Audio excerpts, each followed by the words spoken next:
for those that weren't in the DHRC, I did have to say something. And I found there were a good many sources that were already printed. I also depended on secondary sources more than usual, and some of those were absolutely magnificent. And then I had some help from my friends.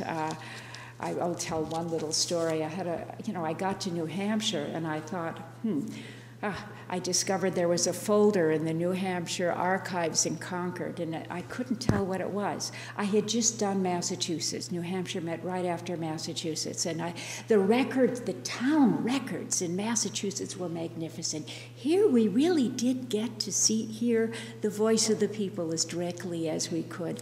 Those towns had gone through the Constitution carefully. They read them orally. They stopped after each paragraph to see if people had anything to say. A little town in western Massachusetts had 4 informational meetings before they decided where they stood. And they decided it was no darn good as written. But I thought, well, what about New Hampshire? Must have been the same. And there was this folder. Was it records of town debates or bare bones, credentials for delegates? And I talked to the archivist, and he took the folder out, and clearly he hadn't a clue what he was looking at. So I thought, Jerry Daniel. I knew him in graduate school. A professor emeritus at Dartmouth that spent his life studying New Hampshire, 18th century. And I emailed him. We sort of live on the cusp of people who do email or don't do email. And fortunately, Jerry did email, and he wrote back, and all I wanted him to say is, Jerry, is it worth a drive to Concord to look at this folder? He said, sit still. I'm going away. I'll be back soon. I'll send you some stuff. It'll answer all your questions. He sent me a thick envelope with off-prints of articles, some of which I hadn't some of the best of which I hadn't come across on my own initiative.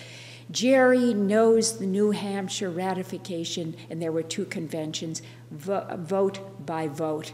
He knows the towns, which were the basis of all of these votes, inside and out. He knows who lived next to whom, where their relatives were, who hated whom, and how that fed into the ratification of the Constitution in New Hampshire. And he was delighted to share his very specialized knowledge with me. He said, because I was taking his very focused research and reading it into the general story. So he pretended I was doing him a favor, but I knew very well that he was doing me a favor.